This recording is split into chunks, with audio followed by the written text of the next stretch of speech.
A lot of people don't quite understand like what happens when we go into starvation mode. The first and most available nutrients in starvation mode are actually your organs, your internal organs, because it's like the fat only gives you fat. The like muscle only gives you protein, but the internal organs have a lot more to offer. And so like when I say systems just start shutting down, I mean all systems. Heart rate slows, metabolism slows, like liver starts eating itself kind of a thing. Like this takes a while to happen, but it has been long enough to have some of like those deteriorating effects on the body. You have a closed loop system where Geo Group houses the slaves. 25% of their profits come from the labor of the people inside that overwhelmingly have not committed any crimes. ICE, DHS, ERO are also in this facility, right, rounding up the brown people, rounding up the slave. So coming out of one gate, you have the slave catchers coming out of one gate, and you have the slave keepers going in the other gate. All paid for by the American taxpayer. No benefit to the American people, only an expense to the American people. What the fuck are we talking about here? I think I should do for this show is I need to get one of those really big boards and I need to start getting yarn and drawing the yarn from all the different spots, because literally that's what this show is. This is me taking all the connections, because everybody just sees all these individual stories. And until someone actually puts these in context, you have no idea. All these things do add up. They all come into the same equation here, and we're in one big circular ecosystem here. And until people realize it, we're not going to be able to get our way out of it.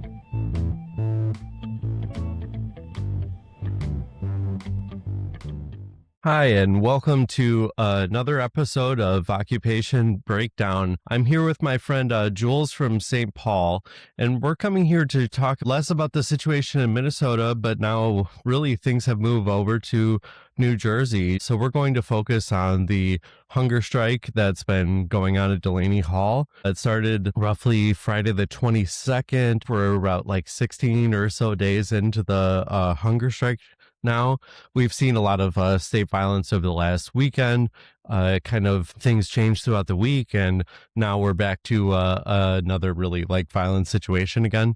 Obviously, there's a lot of people that are focusing on the state violence, the things around the the jail there, the actual protesters, and the chaos that goes along with that as far as the local police, state police, and everything there. But we really want to focus more on the actual situation inside the prison, what's going on, what's really behind it, and everything that's been happening here. So Jules, I appreciate you coming on here today. Let's jump into the first video here and we'll start off. There's worms in the food, medical care so delayed it's criminal, and human beings being forced to work for just $1 a day. This is what's going on inside Newark's Delaney Hall Detention Center, and the men inside have finally reached their breaking point. They're now on a labor and hunger strike. But how did we get here? Well, the red flags have been waving for an entire year. Let's take a look at the timeline. The privately operated facility reopens despite massive community protests. Even Newark Mayor Roz Baraka is arrested outside the gates. Just a month in, detainees stage an uprising over severe food and water shortages. Detainee Jean Wilson Brutus dies within 24 hours of arriving. And that brings us to right now, after 300 detainees signed a desperate letter detailing conditions they call torture. U.S. representatives made an unannounced visit and confirmed that the claims of severe neglect are accurate. Strikers are refusing meals indefinitely until Governor Sherrill comes to the detention center to see these conditions firsthand. All right, Jules, what do you think? When was that data? Yeah, that one was a week ago. I don't know. It always floors me with videos like this, how people, like how it wasn't already shut down, like long ago. I mean, the like people in America criticize other countries for like things like shit that is half this horrendous, but like Yeah. in a blind eye when it's, you know, this is, I mean, it's literally like the epitome of profit over people. Yeah. Yeah. Like So that's all like the prisons in like this country are.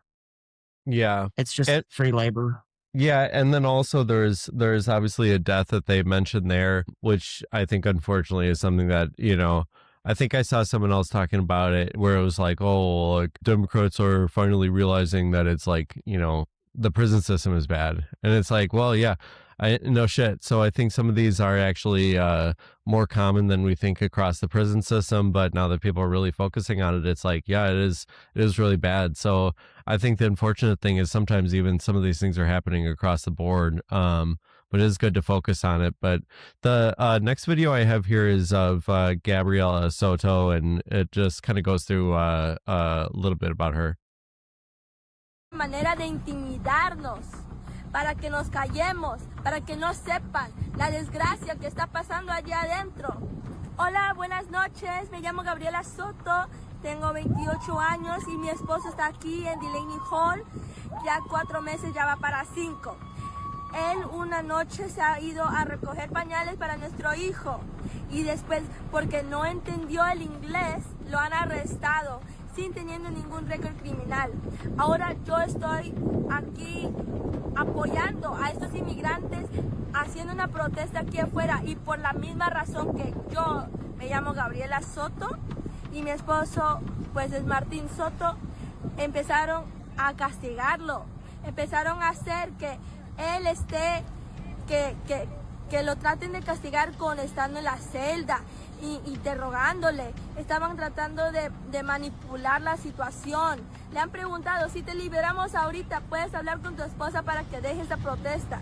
Le han dicho que si él es el que está organizando la huelga que está adentro. Le estaban diciendo que si él sabía que yo estaba organizando una protesta. Le estaban diciendo por qué estoy organizando una protesta. Hoy día mismo un guardia me ha dicho a mí en horas de visitantes que por qué estoy diciéndole mentiras a la prensa, de que le dan comida con gusanos o que los maltratan o que no hay atención médica. Yo le dije, no es mentira, es la verdad. Y tengo toda la comunidad aquí atrás. Si tú quieres, los puedo hacer que ellos hablen. Y ellos dijeron que no, está bien, solo van a bajar a mi esposo para las horas de visitante. Ellos están buscando la manera de intimidarnos, para que nos callemos, para que no sepan la desgracia que está pasando allá adentro. Pero no vamos a dejar que eso gane, que ellos ganen, porque inmigrantes son parte de Estados Unidos, inmigrantes son parte del sueño americano. Y para eso, por eso estoy aquí enfrente de Delaney Hall y no voy a salir de aquí, no me voy a ir hasta que liberen a la gente y hasta que tengamos nuestra gobernadora, Mikey Sherrill, que venga y haga su trabajo para su estado. Por algo hemos votado por ella, entonces que venga y que haga su trabajo.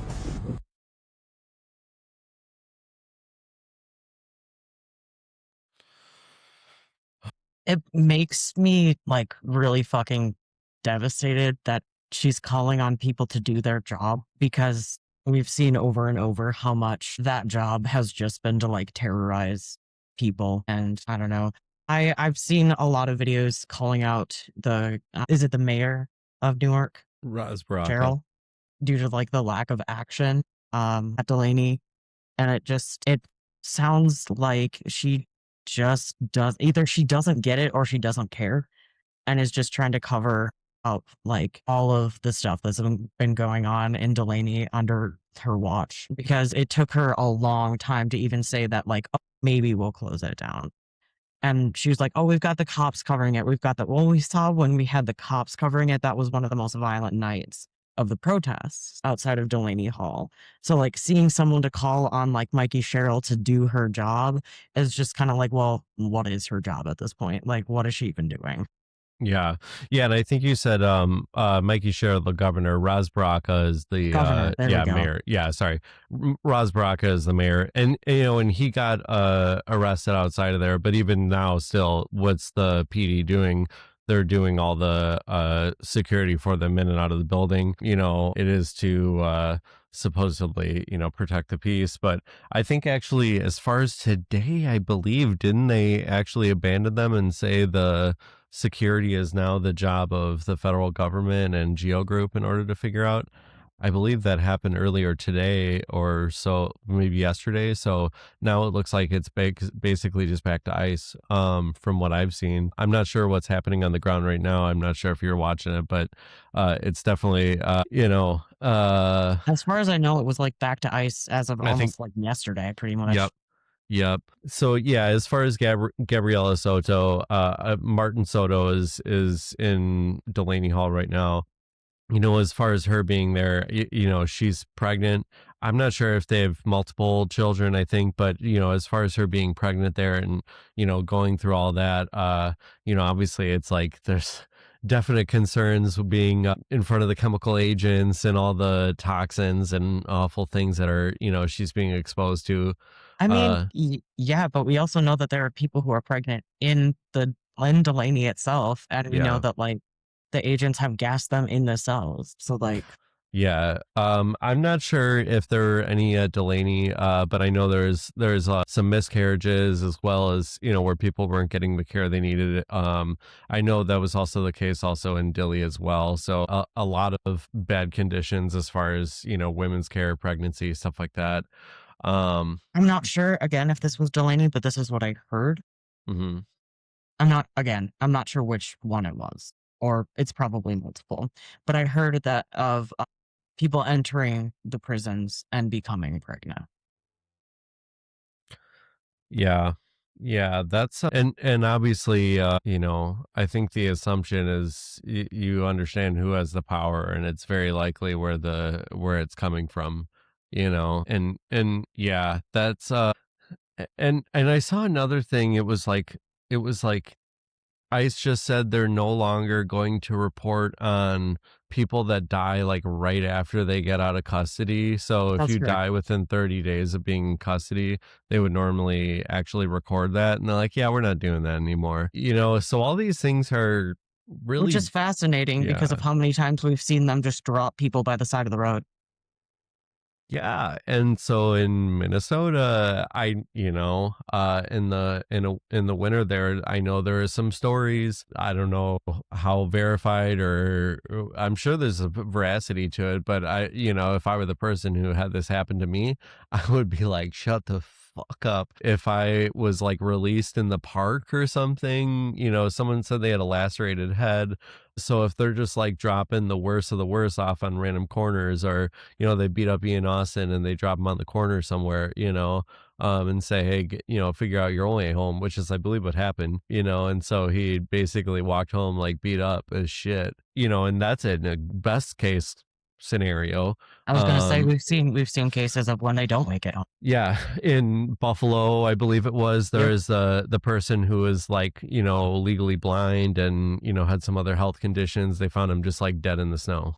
So yeah, and obviously the people with the worst of the worst conditions and things like that are often trying to, they're not going to let them out the front gate in front of everybody in front of the press. They're going to let them out and, dump them somewhere. So yeah, it's just, and then, she's talking about the solitary confinement. They're, targeting her husband now because of her activity here. So it's just an awful, awful situation for the family. And I really do feel for them.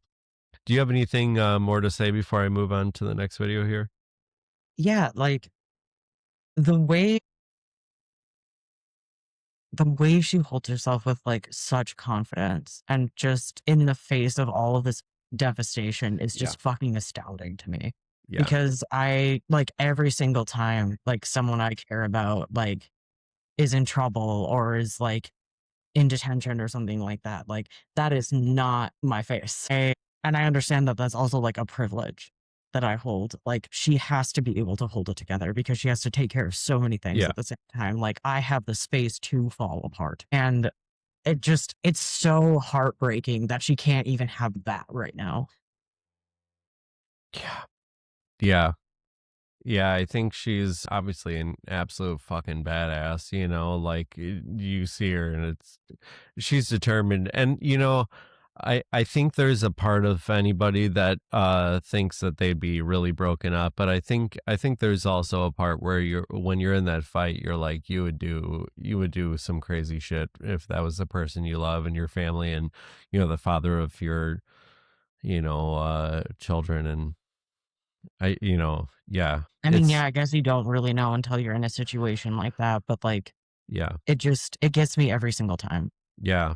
No, and I just like, I just can't imagine what it's like being in that situation. Obviously, from the fact that she's obviously gotten a lot of publicity, I know there's obviously people helping, there's mutual aid and things like that. But good God, I mean, it just thank God for all those things, those people that are doing that.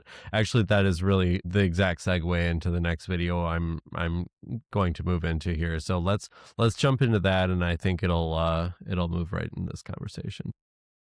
Of protests getting demolished at an ICE facility in New Jersey. And I was there. I was at Delaney Hall twice this week. And I'll tell you, that's a story. But it's not the story. I don't want people to focus up. I'm going to be talking about some gnarly stuff. So I want to start with something good and inspiring. Because 100 feet away from those protests outside the facility is a group of volunteers who have been there since October, providing mutual aid for the detainees themselves and their families. These guys are fucking heroes. They were out there since October. They didn't have a tent. They were out there in the winter, in the cold.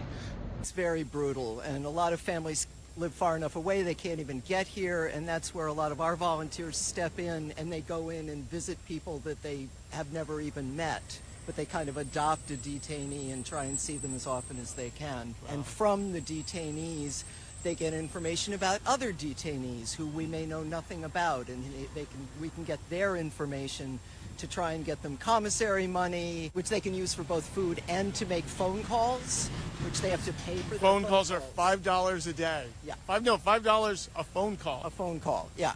And it's, you know, half an hour, which seems like a long time, but when you've been in a detention for 2 years, it's nothing. For the last 11 days, the detainees inside the facility have been on a hunger and labor strike over conditions. They've been given food that is expired and contains worms. They don't have access to medical care and haven't since October. There's been 2 miscarriages and a death. People are getting sick because of the food in there, and so they are going on a hunger and labor strike. A labor strike, you ask? Yes, because detainees are forced to work for $1 a day cleaning their own facility because they don't have sufficient maintenance staff. And this $1 a day can net them such great rewards as a phone call eventually, because a phone call costs $5. A can of tuna fish costs $5. You have to work 5 full days to get a can of fucking tuna fish. Posting a link to the mutual aid group that's down there. They've raised almost $100,000 for the people on the inside, and the job's not done because there's still hundreds and hundreds of people who have very reasonable demands. All they want is their cases to be reviewed, for the building to be inspected, and for the vulnerable populations such as women and children and people with chronic conditions to be released, because it is not safe for them to be in there. I don't think that's a lot to ask.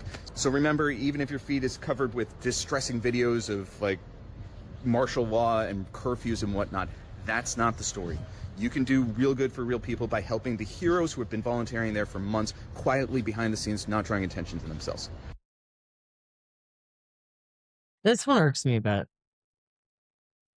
Say it one more time. I said this one irks me a bit. Yeah. His attitude about it is just kind of very,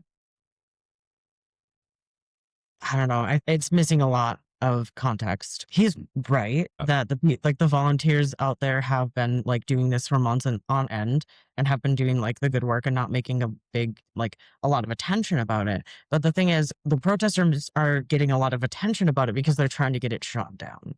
Mm-hmm. Like, the volunteers are doing amazing work, and I would never, ever, ever like criticize anything that they do. It's a lot like Haven Watch in Minnesota. Like, they have saved so many people, like, especially in the winter, like giving people food, jackets, everything, like medical care if they needed it when they're released, just because sometimes they get released in the middle of the night, and Haven Watch was there like 24/7 to take care of them. So, like, that's fucking important, and I'm not gonna, like, try to say that it isn't, but I think he misses the fact that, like, right now, the protesters are there literally trying to shut this place down and free them all, and he is acting like that's nothing. He's like, "Oh, this is what you should be paying attention to." Well, maybe we shouldn't need those volunteers in the first place. Maybe we should, like, get rid of this place, and, like, that's what the activists are fighting for. Like, yeah, we still need those volunteers right now because the shit is still happening, and, like, there's a everyone has a different place in this movement and in this fight. And some people are like helpers and volunteers, and some people are just like boots on the ground, like yelling at ICE, trying to get things shut down. We can't have forward action unless we're like coming in at all angles. Yeah. Yeah. And actually that's interesting. I did not intend to. I think that was more of just their hook or whatever, but yeah, that was actually not the reaction I was expecting. I guess no, but it is interesting, but I guess the thing I was really thinking about was obviously the correlation between Haven Watch, which you already brought up, and them being outside there. So obviously it seems like these groups are probably popping up all throughout the country, very much largely without recognition. And we know Haven Watch, especially because of the timing and the obvious just like horrific murder of Renee Good, Alex Preddy, and all those happening in such a big national attention way. Now they have serious money behind them because of what's been put on it, where a lot of these other places, it's like they're just out there with tents, just coordinating with local people, just winging it, so I do agree with you, and I'm not trying to diminish. That was not my intention was to diminish any of the protesters, because obviously that's why we're talking about this in the first place, is because of their attention. It's not because of the people that were sitting there obviously helping them. No shame on anybody, but yeah, I mean, that is it is very much the reason why we're talking about it today. Right. And like, Yeah. I didn't want to like, No, I thought it that was was funny. just, I it was was like, just that shit. guy's angle on it that like kind of bothered me a little bit. Cause he's like, this isn't what you should be paying attention to. Yeah. And it's like, Yeah. I don't think there's really a should in any of this. Like everything that we do against this regime matters. I think the next one is Triv, and that's his intro too. So just so but yeah, do you have any more thoughts on that one before I move forward? I don't know. I don't know if you included, there was one from Here's Why Kevin, where this one guy who was released from Delaney was just talking about how he has nothing. Like he was evicted from his home and he has no home to go to now that he's out. I don't have that actually. And it's just like we have these volunteers. We have here in Minnesota, we have Haven Watch. We have all these people to like help greet and like try to take care of people who are released from detention. But sometimes they're released into just nothing. Like there's nothing left. And where do we find those reserves? What can we do to help people when there isn't anything to go home to? Yeah. Because like that goes so much farther than just like the ICE detention centers. That talks about like the prison industrial complex in general, and why like people who have been arrested tend to get arrested again and again and again. It's just because they don't have a chance to get back on their feet. Yeah, and this is probably the scenario I'm probably talking about is of maybe one person, but I'm sure it could been multiplied throughout the country when this happens to people. But in the case of Minnesota, obviously we had so many people that were taken. I mean, it's very obvious because of the amount of people that are being released right back out that there's a lot of people that are being taken wrongfully. I to my assumption, do simple fucking math. If all these people are being released out of there, they're obviously here for a reason, and it's fine if you think it's fine and you're sending them back. So to anybody with a brain, you should be able to understand that those people are being wrongfully taken. So there's people being wrongfully taken off the street.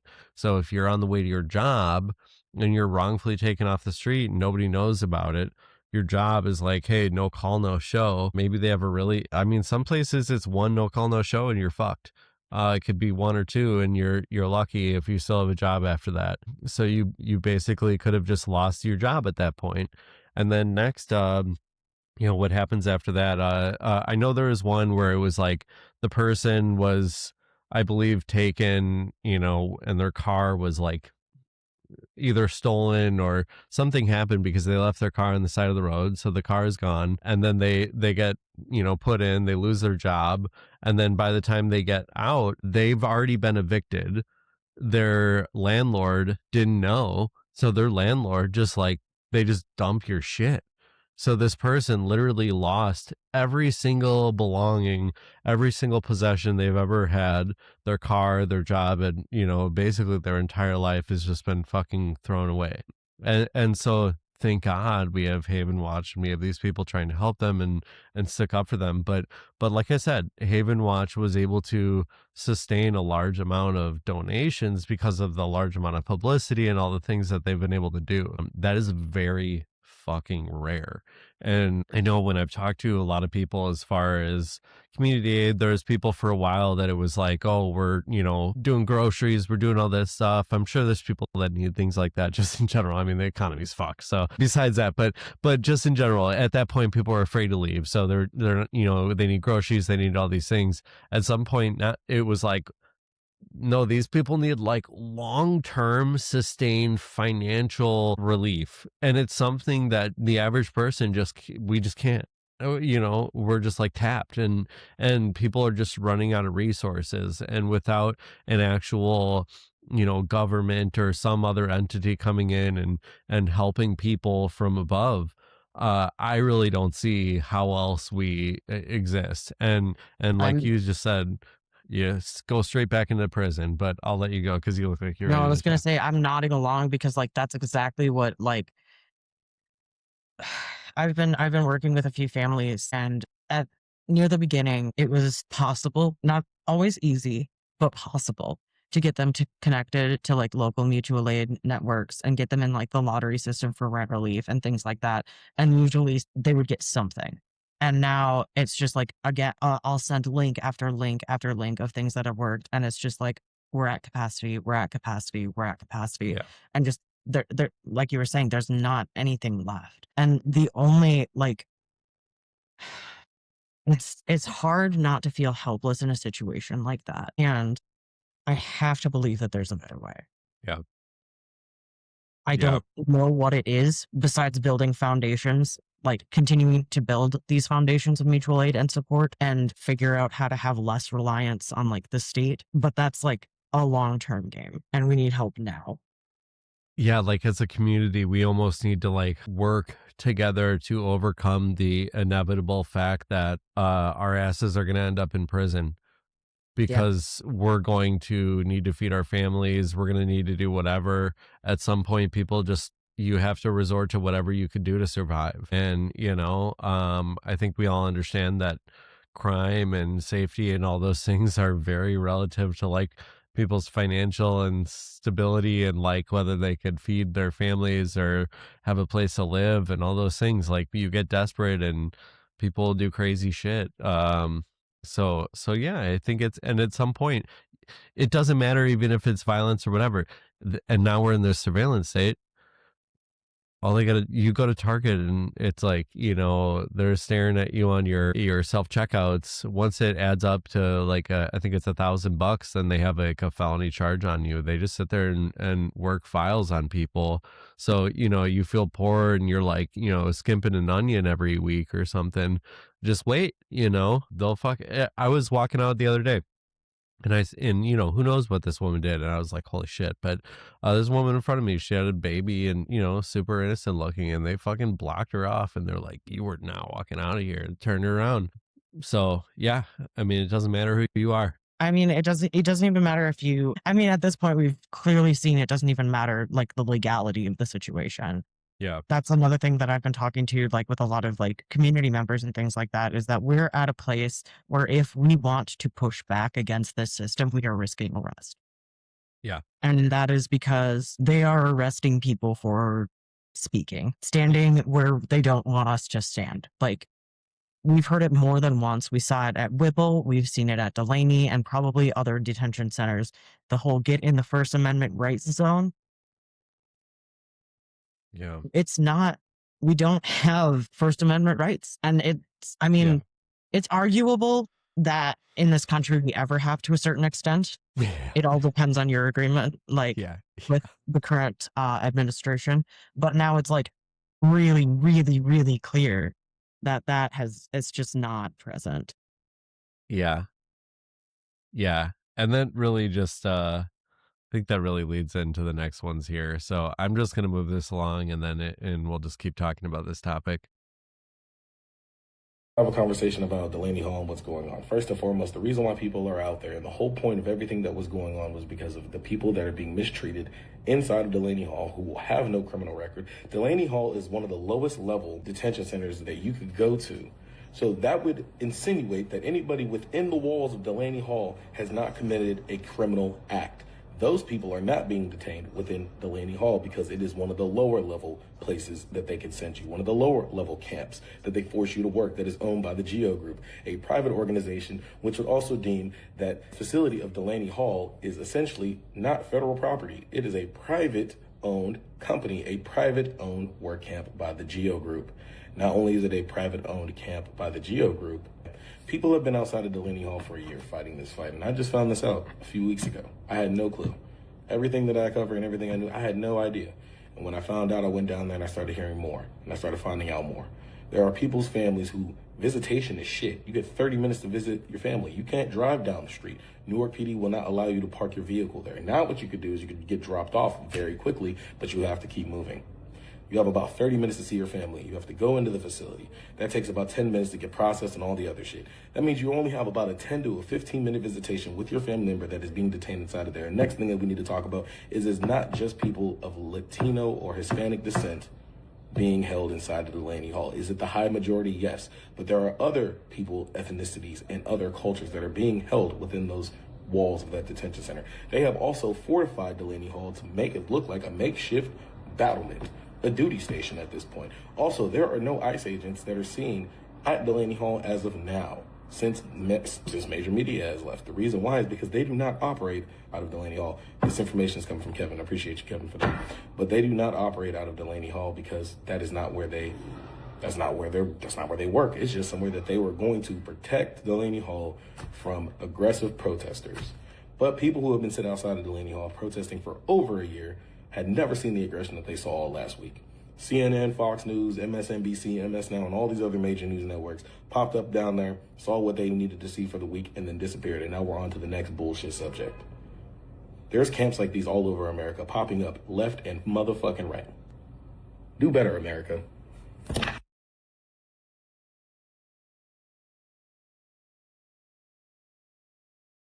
What do you think? Do better, America is a statement we could say every day and should have been saying for many years. I don't know. Obviously, I've always been very critical of the government here. And I think we're reaching new lows every day.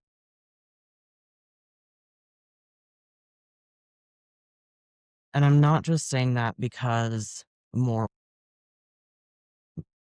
people notice. It's just that it's actively more dangerous to people in day-to-day life, especially because of the way, like you were talking about, like the mass surveillance system and everything like that works in opposition to people just existing, and the way that like social media and propaganda is just literally everywhere.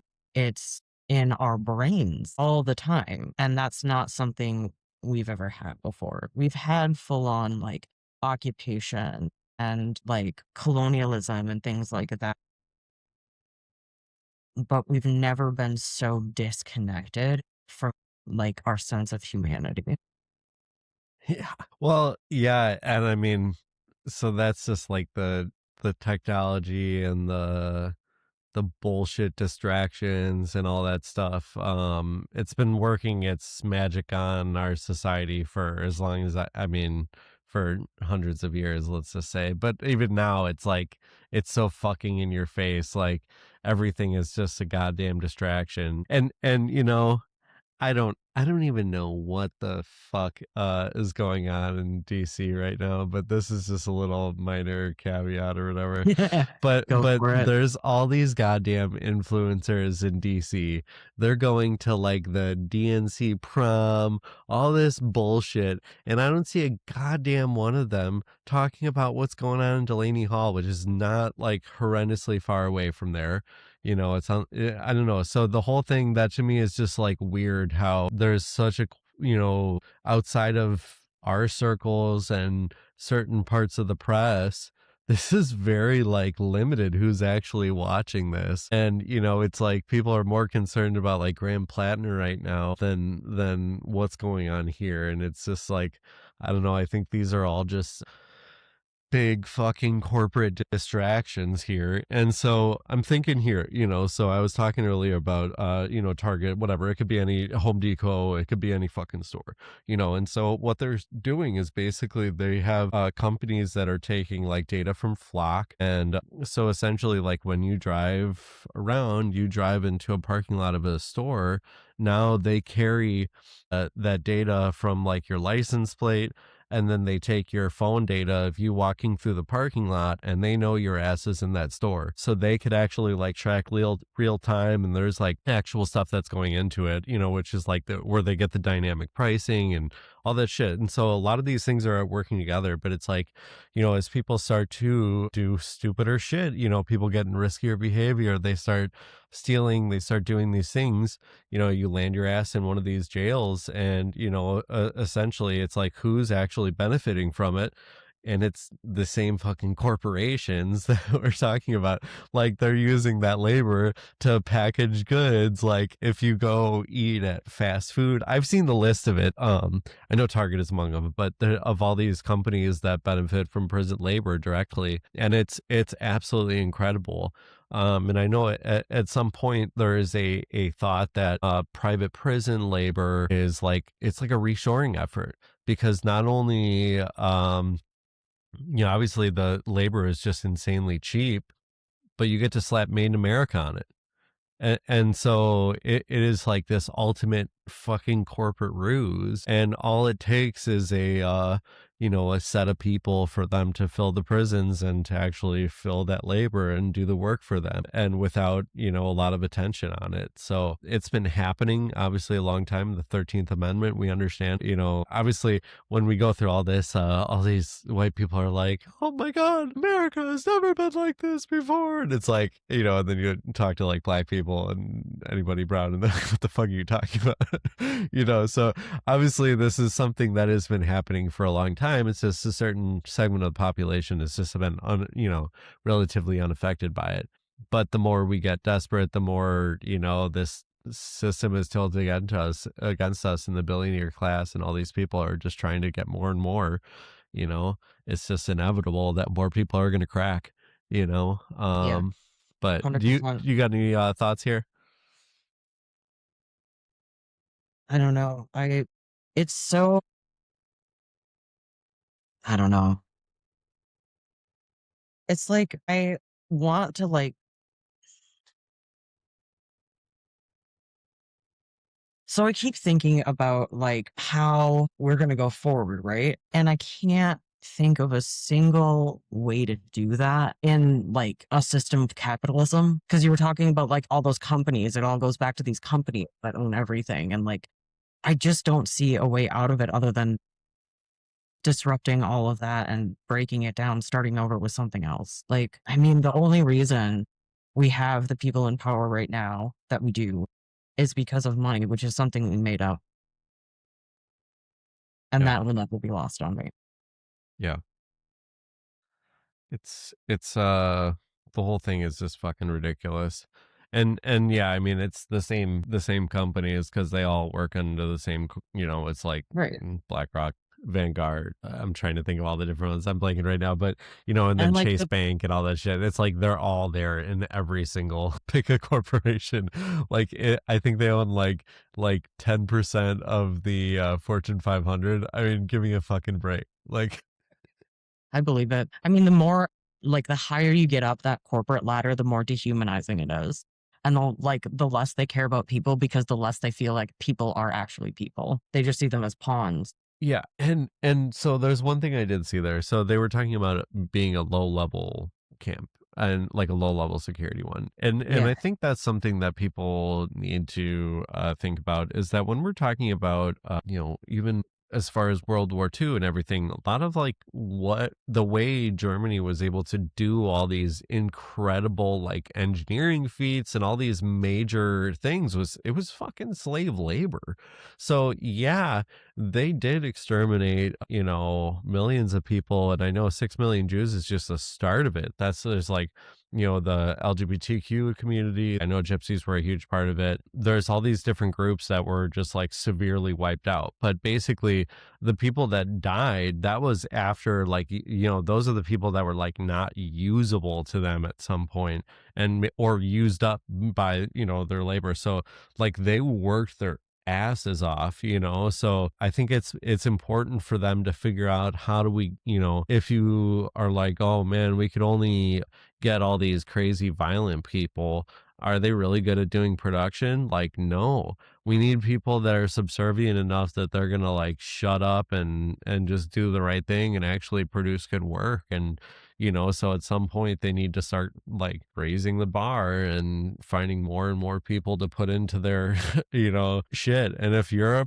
for-profit prison, your goal in America, what is it like? You have like a legal duty to the shareholders to raise raise their value, so how do you do that if you're a private prison? I mean, Jesus Christ, we all know this is just fucking simple, but I don't know. Well, I mean, that also raises an important point, because you're talking about how like regimes like this thrive with like the subservience of the people. I mean, it makes sense who they're targeting for like arresting and like prison labor, because it's the people who speak up. It's the protesters. It's like they started with the most marginalized populations, but that the goal wasn't necessarily to end there. That was never what this was about. It was to like scare people into silence. Yeah. And they knew they could get like complacency from like the bigots and the racists if they started with marginalized communities. Yeah. It's well, and yeah, I think that's the big ruse of all this. It's like you gotta trick people into allowing these to happen. But let me move to the next video here, because I just want to make sure we keep moving along and it'll continue with this conversation here. As quickly as I can in 3 minutes. The large contrast to what I saw in Minnesota, or a further illustration of what we're experiencing in this nation, right? In Minnesota, you had the Whipple Detention Center, which is a government-owned building. Here at Delaney Hall, you have a corporate-owned building. If we're paying attention, right, we know that slavery never really ended in the United States, right? There's still slave labor in all these prisons, right, for corporations. Corporations profiting off of slave labor of people kept in detention or in jail way longer than they should be. So here you have a whole ecosystem sustaining itself. The American taxpayers are paying tens of billions of dollars a year to fund ICE, who is out here going and catching the slaves, right? Doesn't matter if they're guilty. 97% of them don't have a criminal record. But that's not the game. The game is just keep performing labor for as many days as possible, because they're getting paid like over $125 a day per person. So these people aren't criminals. They're being forced into labor for the profits of a corporation that the people are paying for with their taxes. And the slaves being sent here to these concentration camps are being rounded up by the federal government that the people also are paying billions of dollars for. So I'm walking them this way because when we get down to this fence down here, this is the Geo Group fence where they mostly come in and out of. So the other day, it struck me, well, one night we had the literal federal government and the state government and the corporations all shooting at us. And one night, literally shooting at us, all three. And I mean, it was just like such a microcosm of the world that we live in. And so if people are struggling to understand the concept that slavery isn't over, right? This is just a different form of it, right? It's immigration is being now used as the excuse to round up people of a certain demographic and then place them into labor camps like this that corporations are profiting off of, that the people are paying. But in Minnesota, you couldn't necessarily see that all in one thing. What you see here is a closed loop ecosystem, right? You have a closed loop system where Geo Group houses the slaves, right? 25% of their profits come from the labor of the people inside that overwhelmingly have not committed any crimes. While ICE, DHS, ERO are also in this facility, right, rounding up the brown people, right, rounding up the slave. So coming out of one gate, you have the slave catchers coming out of one gate, and you have the slave keepers going in the other gate. All paid for by the American taxpayer. No benefit to the American people, only an expense to the American people. What the fuck are we talking about here? This is crazy. What do you think, Jules? I mean, I always love hearing him speak because just everything he says is always so on point. It's just like, yeah, no, you're right. Like, it's actually, he points out all the like hypocrisy and the lies and shows everything for like what it is. And it's just like right in our faces. I mean, that's why he's a target so often of like no shit. Police and ICE aggression, is because they don't like sitting with that truth. They know they're wrong. They just are disconnected or dissociated enough, like, not to think about it until someone like Ian steps up and just screams it in their faces and will not shut up. Yeah. Couple things I saw there. So basically, I really liked how he said it. Number one, this is a closed loop system. And what we saw in Minnesota was different because Whipple is being operated in a different way. Whipple's theoretically, it's for like temporary holding between going to the airport and so on. Obviously, we know that's bullshit, and there's people that were being held there for extenuating circumstances and time frames, and God knows, what horrible things have happened in that, case. But in theory, there was a plane ride that separated us from that private prison, So there is a little bit of difference between what we were seeing there and here.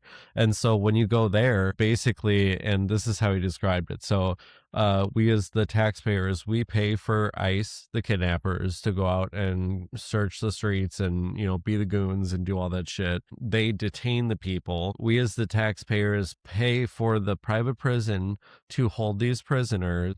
And then they actually pay them $1 a day to do the maintenance and extra labor for the facility.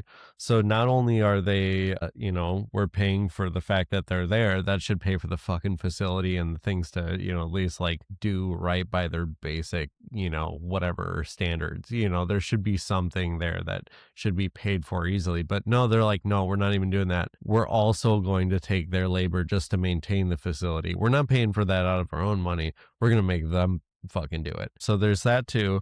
And then basically on the outside of this building, the thing I'm thinking of is we also have the goddamn police. We've got, ICE out there beating the shit out of people. Okay, then it was Geo Group at first, then ICE, then the state PD, then the state PD backs off, and it's the local PD. And now the local PD backs off and it's ICE. So each one of those groups, that's money coming out of our pocket. Every single one of those munitions, every single one of those hours of overtime and whatever, that's all coming out of our pockets. So all incredible. And then if you were to look at Minnesota, what's the addition to that? Another contract going to the companies, basically with the charter flights. So it's just tons of money going in all these directions, and it's ours just being pissed away, in my opinion. I think, there's obviously more insidious things, but it's just awful. But those are just my big thoughts there. Is anything else, Jules, that stands out for you before I kind of move on here? I mean, no, that pretty much hits the nail on the head. Yeah. And this next one is not a endorsement of the messenger. I'm not a Jimmy Dore fan, but this just happened to come across me today, and I think the message is fitting. So let's listen.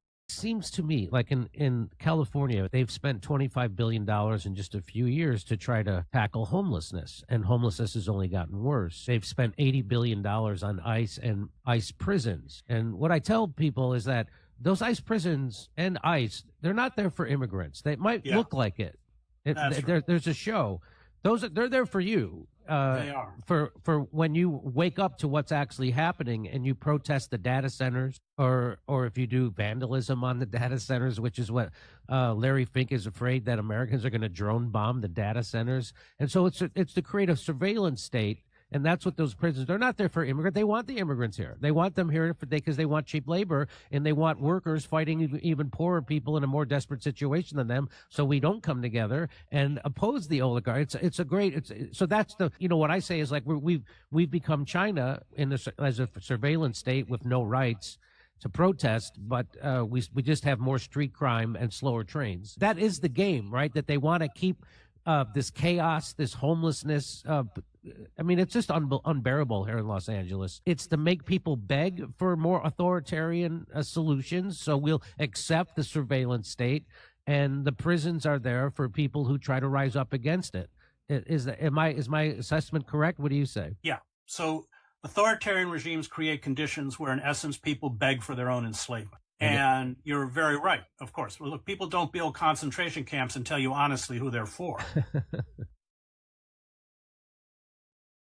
What do you think of Jules?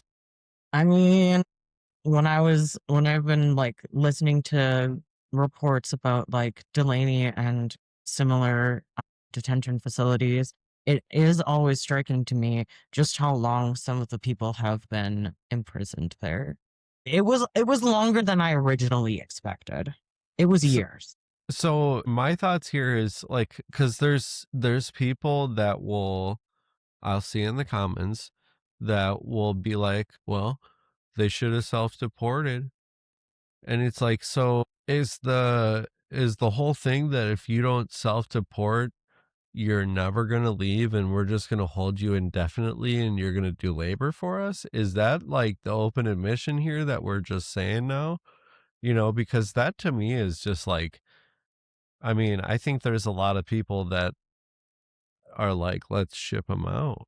Which, I mean, that's one set of thinking, but I think there's a lot of people that voted for this that probably thought that they were like, let's ship them out of here, and weren't thinking, let's put them to work for us. Like, because if you said that, it's like, oh, who are they competing with? Oh, Yeah, I did that's look it up. me. Oh, that's you and me and everybody else who has a job out here. We're competing with those people now. Like, what the fuck? So Yeah, that's I why did our look it up. yeah. And Delaney actually shut down between 2017 and 2025, so it couldn't have been Delaney. But I know that there are people who've been there for like in like certain prisons for multiple years, and I am not sure like to what end either, other than like forced labor, like you were saying, because I think it really depends on the situation. I have seen deportations go through really fast, and sometimes it takes a really long time. Mm-hmm. Both are excruciating. Both should be happening, but I don't understand what differentiates the two, because there doesn't seem to be a rhyme or reason. Maybe like the judge and how awful their humanity is, or like, what is it? I don't know. I guess what that comes down to, but it's and then also I know there is, as far as if we're talking about pre-Trump era and just in general, I know there's one of the biggest issues for why it was taking so long for people to like make it through the immigration system is there's such like an extraordinary lack of judges, and they just were not hiring them and putting the money out for it. So all these people had cases that were just going on for all this time, and it's like, well, we're not gonna we don't need to lock them up. I mean, so you just like have them here, So I know some of that there's people that have cases that are going on for extraordinary amounts of time because of that, but they're living here, they're not living in a fucking labor camp. Like, I mean, so what is that? You could work here in the camp for $1 a day. And that's actually what they're saying is apparently there's some caveat there where they're like I gotta look this up, but I saw something today where someone was saying that basically there's some legal gray area between, like, in prison there is a prison minimum wage for like how much you could pay a inmate per hour, or the, you know, minimum. And so there's some people saying that because they're immigrants, they don't necessarily, those laws don't apply to them because of that. So you know, so a lot of them are not even getting that pay. And so, you know, and we saw one earlier where it was like, oh yeah, they make $1 a day, it's $5 for a can of tuna, $5 for a call, you know, and it's like a half hour or something to be on the phone. Like, I mean, we saw in Texas that like kids were having to buy water. yeah, like what the fuck? God, that's so awful. That's so awful. I got this next one is kind of talking more about the police interventions and stuff like that. Let's watch this, and I think we're gonna kind of talk about that. Democrats like Mikey Sherrill, Tim Walz, and Jacob Frey say they are deploying local police against ICE protesters because those police will be nicer than ICE. I think of the Warsaw Ghetto because there was a similar idea at play there. The Germans saw the value in having local police do their dirty work because not only do they have another police force at their disposal, those police are embedded in the community. They know it better. And they can translate the fascist brutality in a way that the local population may comply with. And like in Warsaw, the local officials in New Jersey are collaborating with the fascists while claiming to be the community's friends, as if tear gas, handcuffs, and rubber bullets hit different when a Democrat does it. And when I see them doing this, I see them making a gamble that will not play. Because Democrats have yet to learn that there is no third way to oppose fascism. You either fight against it or you stand with it. Because there is no deal you cut with fascism that isn't to fascism's complete advantage. And even if you're fascism's friend today, they will put you on the train tomorrow. And for the ones that survive and escape, they were executed after the war for what they did. The Delaney Hall facility is a concentration camp, and anyone protecting it is participating in it. Participation that anyone with a conscience is not going to forget.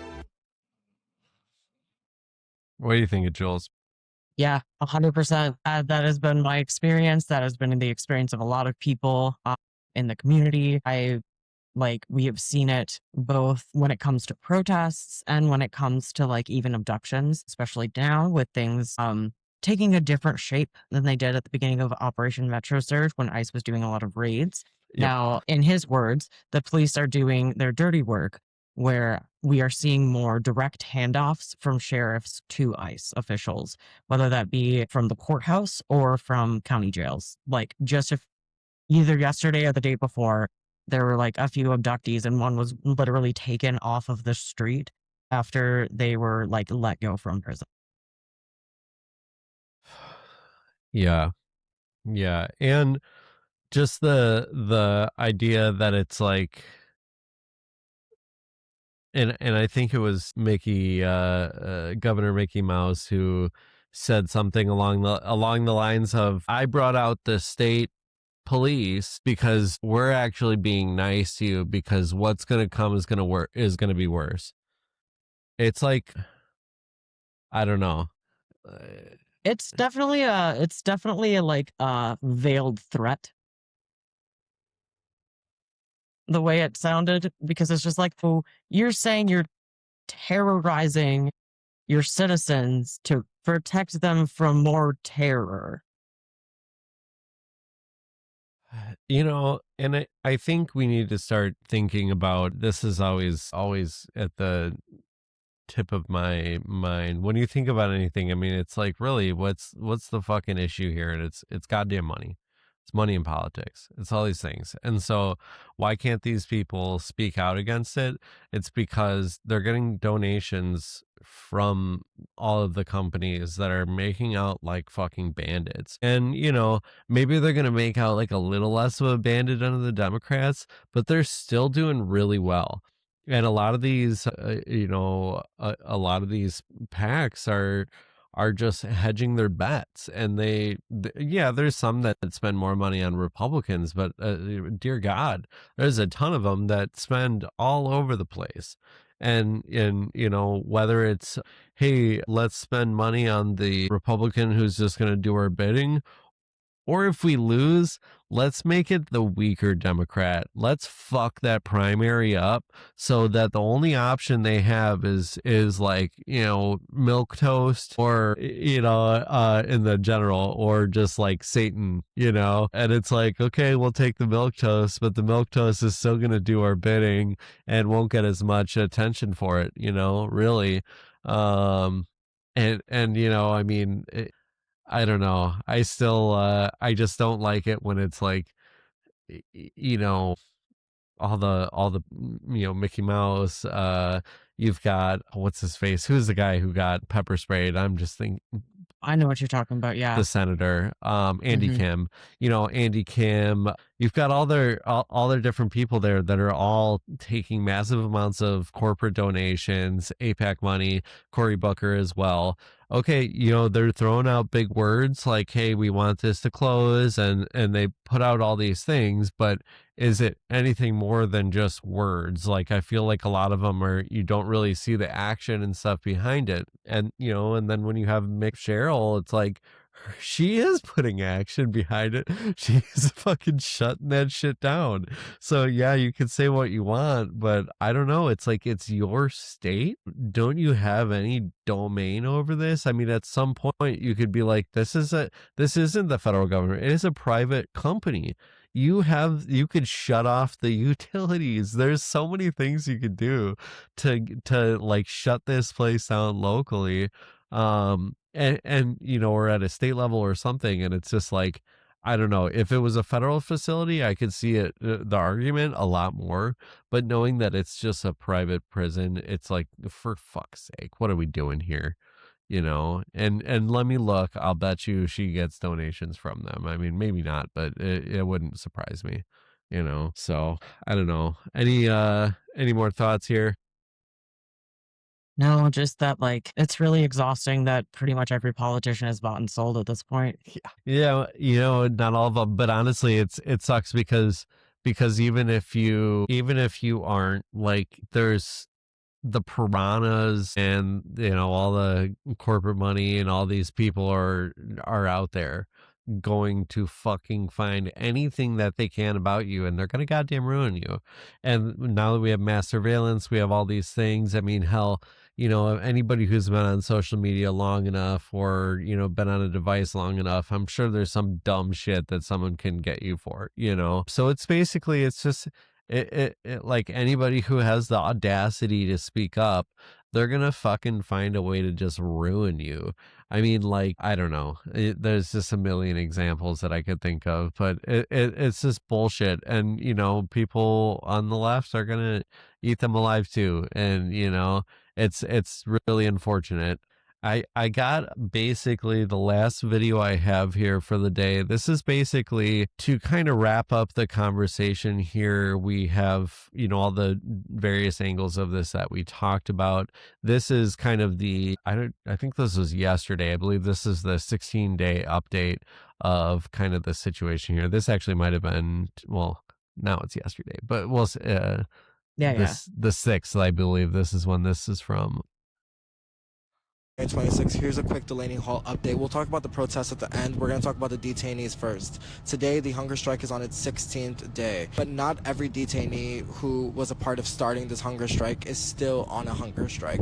I've been told by a handful of wives and family members that their loved ones are no longer starving themselves because they've given up hope. I do think that it's important for people to understand exactly what's happening inside.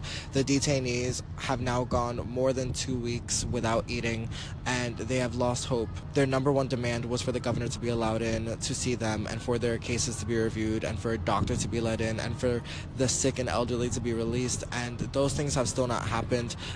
There have been a handful of releases. I have been told by detainees that people are being released more frequently and faster, but there are still a lot of people inside in dire need of medical attention who have not received it yet. I've also been in communication with the detainees who've been released from Delaney Hall so that we have a better understanding of what exactly is happening inside. And I've been told that Delaney Hall basically does not release anyone without bringing anyone new in. I was told by a man who was recently detained in Delaney Hall that at one point they were bringing in 200 people and releasing 200 people every week. And so it looks like a revolving door in there. Right now there are protesters outside of Delaney Hall. There are a few dozen, and there are masked ICE agents.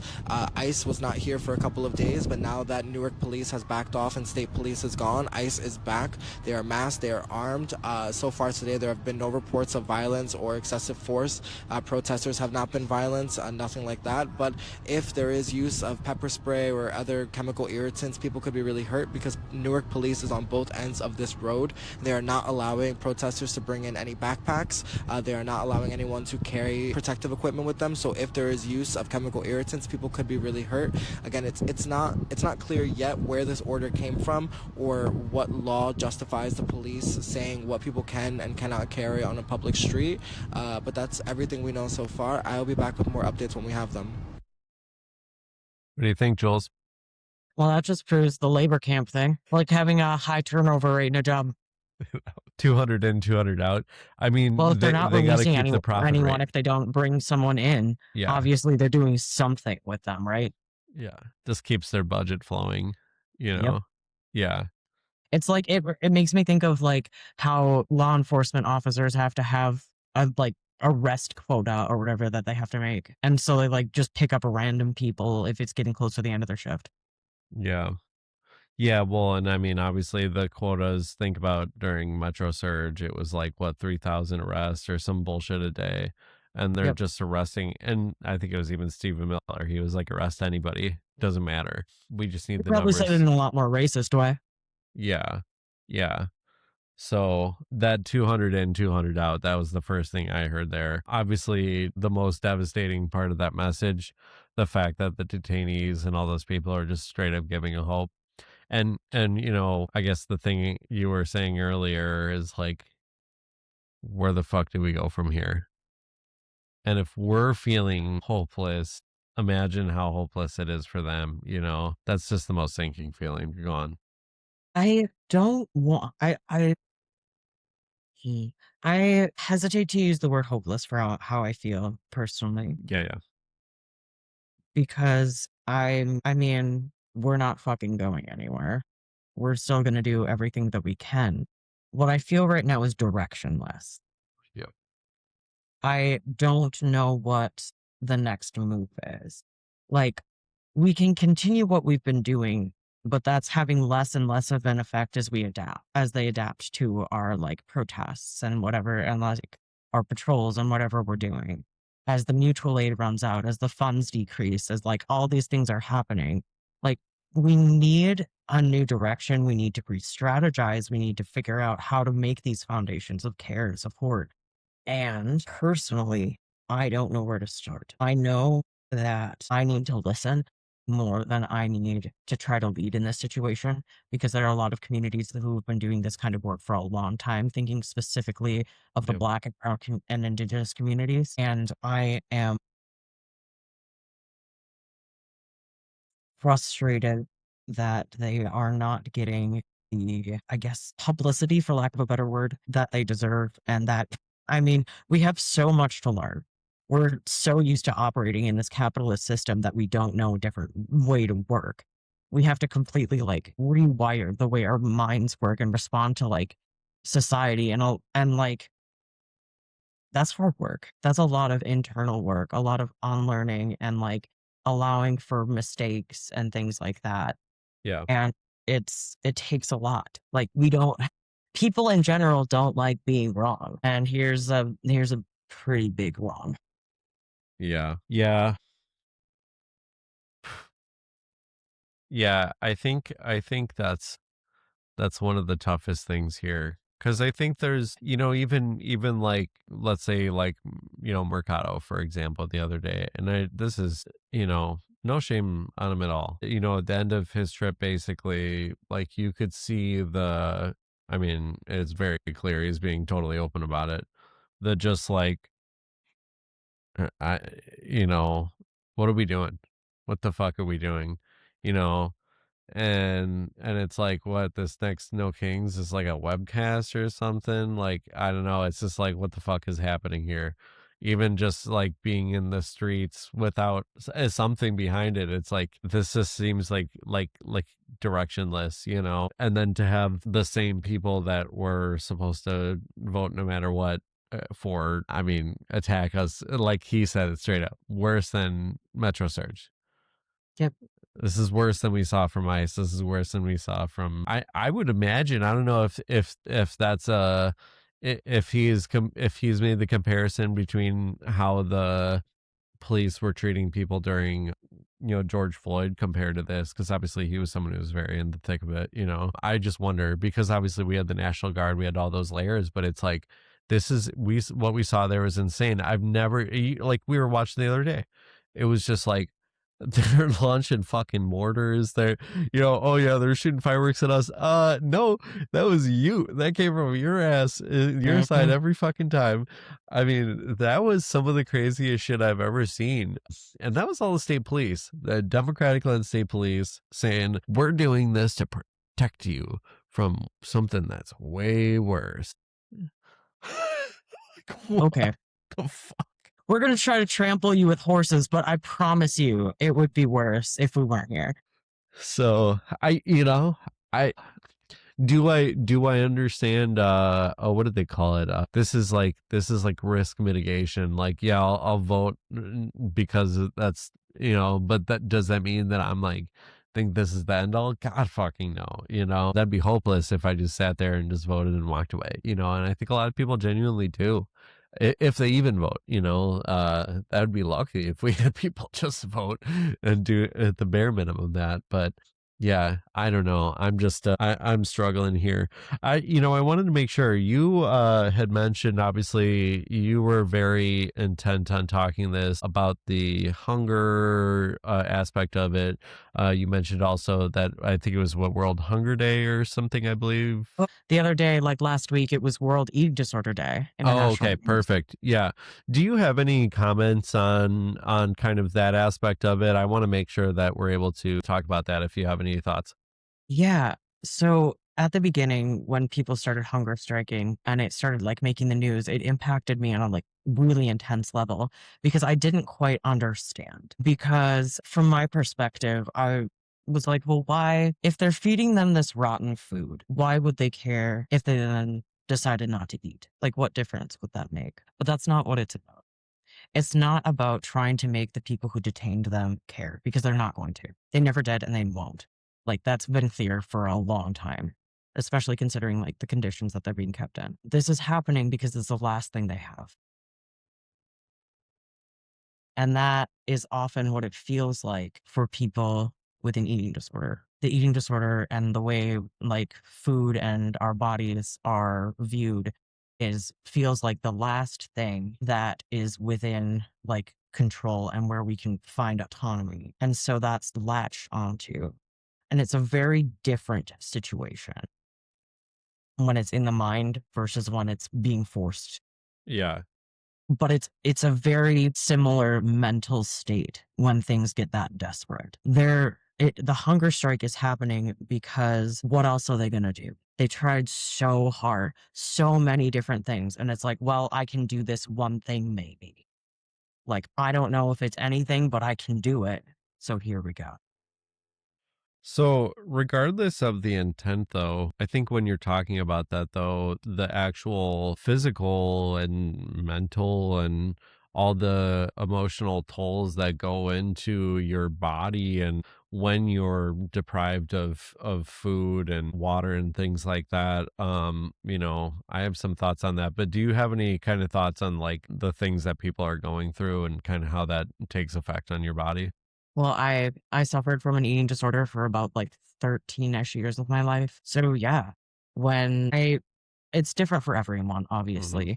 But when I was in like a state of malnutrition, I was numb. I didn't feel anything, both like emotionally and physically. Like it got to like at first it was hard with like the hunger and everything and the pain, but eventually the body adapts and it just kind of shuts down. And so I imagine that's almost a relief for a lot of the people in the encampment or in the in detainment right now, because what they're going through is torture every single day. So to have any kind of like just fog in the brain or numbness in the body where they can't feel the pain and they can't like get that anxiety that's constant, I would imagine that offers just a little bit of reprieve, and which is horrifying. And I know what that feels like in a very different way, but I can relate to it on a very interesting and like psychological level. Because there've even been like research studies on this. Like when you get malnourished, brain function shuts down, and the less neurons are firing, the less you feel. That's just how it works in the body. Yeah, that's awful. And you know, I think about it even like, you know, for myself, I think the most I've really been through is maybe like a day of not eating. And even at that point, you know, I will start to, you know, obviously you get once you get like a that headache, it's like it doesn't matter even if you eat after. It's just fucking devastating. Like that first major fucking headache that you have, you know, having your dry heaves and stuff like that, you know, and then I think at some point it's just like yeah, I mean that's just like such an awful physical feeling. And then, you know, obviously like I can't even imagine what it's like getting beyond that, you know, but yeah, that's just kind of an awful thought to think that that would be a better It, scenario, you know. But it's I get fucking it, because then devastating. you're going into like your fat reserves, right? And your body is basically just like eating off itself, right, to survive I mean, essentially. yeah, Yeah. a lot of people don't quite understand like what happens when we go into starvation mode, because it Yeah. isn't what it like is made out to be in the media. Yeah. Sometimes bodies won't even change that much in shape or size, because the body gets nutrients wherever it can and wherever it's most available. And the body needs a variety of nutrients. And the first and most available nutrients in starvation mode are actually your organs, your internal organs, because it's like the fat only gives you fat. The like muscle only gives you protein, but the internal organs have a lot more to offer. Oh. And so, like, when I say systems just start shutting down, I mean all systems. The heart rate slows, metabolism slows, like, liver starts eating itself, kind of a thing. Like, this takes a while to happen, but it has been long enough to have some of like those deteriorating effects on the body. Like, this has been 2 weeks. Yeah. And it just breaks my heart that this feels like a better option than to keep going in this prison camp. Yeah. Well, and you can't help but think at some point, I think there's some people that also probably think that, you know, obviously there's incredible suicide rates as well in the ICE detention centers. So whether it be someone doing it that way or someone, you know, depriving themselves of food, and then at some point, like you're gonna die, you know, and yeah, just a awful situation. I I had a don't know. dark thought. Yeah, yeah, Is it okay if I voice it out loud? yeah. Go for it. Go for it. You can always cut this out of the podcast. Yeah, yeah. Don't worry about it. So, something that has also been in correlation with the increases in hunger strikes in prison camps is the increase in suicides. Yeah, This is a way. yeah, yeah. I agree. I agree. And I mean, you know, because it's easier than, you know, just, you know, what, just, Than anything, it's the most accessible thing. Like, if you're not, if you're in like any security prison, they're not going to make it easy. I don't know, stuff like that. I think all these things add up, you know, and then let alone, aren't there still like, I forget, like 1,500 people that just like disappeared after Alligator Alcatraz just like shut down? Like they just like fell off the records, and nobody knows where they're at, you know? So all these things, it's just like, and I keep seeing like a meme or something that's just like, hey, you know, do we have to wait until we find the mass graves to say something? Like, how fucking stupid are we? Okay, so someone brought this up to me the other day, and I'm not saying it means anything, Yeah. I just think it's creepy. So that jail or whatever it is, that center in Appleton, Minnesota, that they're talking about making into a detention camp here. Yeah, let's talk about That's that right one next to a next. Yeah, I graveyard. totally forgot about that. Let's go. Let's talk. So that one, yeah, basically, essentially what I heard was 10 times the size of Delaney Hall. It's outside. Is it Appleton, Minnesota? Is it? I believe so. That's what I've heard. Yes. Okay, give me a second. Let me pull this up, and I kind of want to see where that is. I It's have not about looked 2 at it. hours outside the Twin Cities. So that's interesting. So that's close to the Dakotas there. Which is another hot And spot for ICE. yeah. And you know who is going to be the one running the director of the field office for that area? Very own David Easterwood. He runs the whole territory. You're kidding. He runs here the Dakotas, I You have believe. got Yeah, to be Western kidding. Wisconsin, stuff like that. So The that's timing of gonna, this is incredible yeah, because yeah. you know that Ian was part of the city's church protests, right? Exactly. We know. And who is being called out over and over? They actually, and I don't have clips. I wish I did, but yeah, they're calling him out by his name, number one. But they actually, as I of saw that, today, yeah. or sorry, as of yesterday, before they arrested him, they were calling him by. They're He like, was like, they're like, get back, Ian. well, not only that, but no, they started referring to him by a name, like a nickname that was used when he was in one of his first, like times in the military. I don't know when, but he was like, I don't know if he How was did they like in know that though? yeah, he goes, I don't know if it was in basic or something like that, but basically it was a nickname, and I forgot what they called him. But basically he was like, yeah, they're referring to a nickname from a long time ago that was meant to intimidate me in the military. So whether That's that was some asshole crazy. on, Reddit or something that called it out that served with him, or if they had it in a file somewhere and, I mean, someone I looked it wouldn't be up. surprised at anything at this point. But that's some weird, like Nardwar shit, to be like coming after him. Like, what the fuck? Where did you get that from? And to have these ICE officers doing that. Also, it will always strike me as hilarious how often people like ICE and just anyone on the right wing claims that we are obsessed with them. Like, honey, you're looking up our nicknames. Yeah. Yeah, and we're gonna do, yeah, I really want to do a full episode on Ian's whole time there. Oh my God.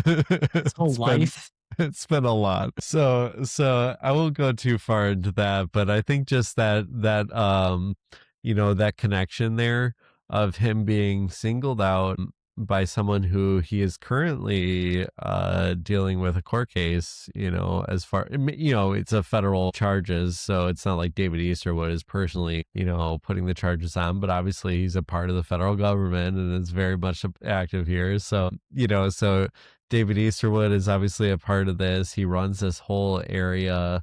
I don't know. There's a lot of connections here, and that's the whole point of this I show. feel like I need to get a tinfoil hat out. Oh, yeah.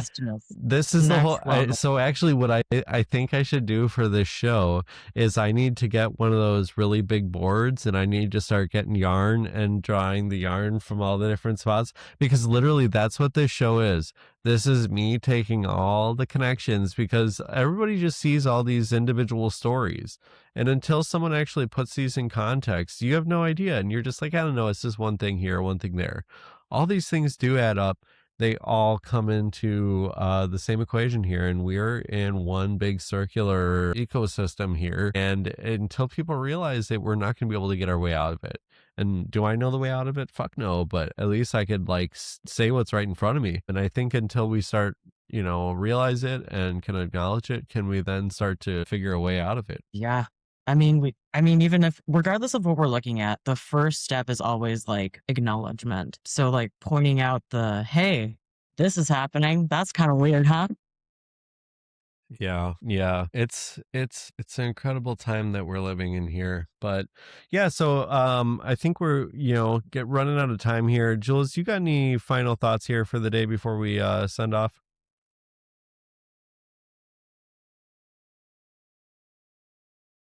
I mean, fuck ICE. What else can you say?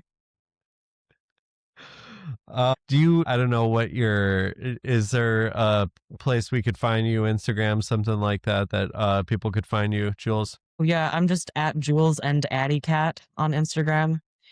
Because I originally got Instagram to post little cute pictures of my cat, but here we are, doing a very, very different timeline. Jules, I'll put your handle and everything in the description here for everybody. Also, as far as looking for ways to help, I know there's a lot of people out there that are sitting at their homes wondering what to do. Do you got any recommendations for them? And then we could add the description, add it into the description. Yeah. There are a few organizations that are working on like on the ground stuff. Like obviously we've mentioned Haven Watch. They're doing amazing work out at Whipple. Minnesota 5051, Sunrise Twin Cities, and Indivisible Twin Cities, and the Anti-War Action Network in the Twin Cities are all really good places to like get plugged in. Climate Defiance as well has been working on just like disruptions and actions, but mostly get to know your neighbors. Like that's been the biggest thing since even before Operation Metro Surge, is get to know your neighbors, connect with like community networks, figure out where people need help, and just more people just need to show up. That's how I got involved. I just started like talking to people in my neighborhood and was like, hey, where is help needed? Where can I be? And that's why I'm here now. That's why I'm able to do what I do, is because when you talk to people and you meet people, you figure out like how we can help each other and how we can support each other. It's not through any organization. It's just through just our shared community. Yeah. And I'll give you one opportunity to do this, but I think we should do just a final thought here for the, words to the people of New Jersey. I think, we've been, I've interacted with some people, and I've seen comments, I've seen all these things, and I think the reason why we're kind of doing this right now is we've seen a lot of us in them. Those feelings that we were all dealing with, sinking feelings in December, January, whenever you started paying attention, God knows, they're feeling it, and it's in a different way. It's not quite someone getting murdered in the street. It's a different feeling, but they are feeling the same awful sinking feelings that we have. And I know some of them were saying like, when is this going to end? And I think we were all like, sorry, Hate to tell you. but you got any words of wisdom for the people of New Jersey after going through a lot of this? I know, I'm sorry, I'm extending this, but I feel like No, you're good. Yeah. You're good. Remember that mutual aid is about solidarity, not charity. We give where we can and we take what we need. And that includes being out on the street and activism too. This is not something that is going to happen fast. Like, as much as we wish it could be, this is going to be a long, hard fight. And we need to be able to, like, yes, stand up for our community and be there for each other, but also make sure to take care of ourselves and accept help when help is offered. I struggle with that a lot myself and have been trying to work harder on the give and take of it, because it does sometimes feel really desperate. Like we have to be out there, we have to keep doing this. But if we burn ourselves out, then we can no longer like give to the community, instead of the give and take where we like go out and then we allow ourselves to rest and then we can go out again. Like that is how we are the strongest, when we can like fill in the gaps. Yeah. Yeah. And I think the best description I heard is it's not, this isn't a race. This isn't a marathon. It's like a relay race, and you're handing off that baton, and there's going to be plenty of times where you're not a part of the actions. You're just making sure that you need to be able to hand it off to the next person, and they keep it going. So great words of wisdom there. I will also, in the description here, I'm going to take any links that I have for how you could help people on the ground in New Jersey. These have all been verified, so good sources there. They'll all be in the description there. Outside of that, myself, you could find me at Dissent is my just kind of political stuff. I'm on Instagram, TikTok, Facebook, YouTube as well. Blue Sky, and then this, I know, right? And then this show is Occupation Breakdown. It's on all the same platforms as well. I do all this just out of my own pocket as well. So if you're willing to donate to the show as well, at PayPal and buy me a coffee, it's at Dissent Dad. But thank you so much, Jules. I really appreciate you being on here. It was a wonderful discussion today. Thank you. Yeah, thank you so much for having me.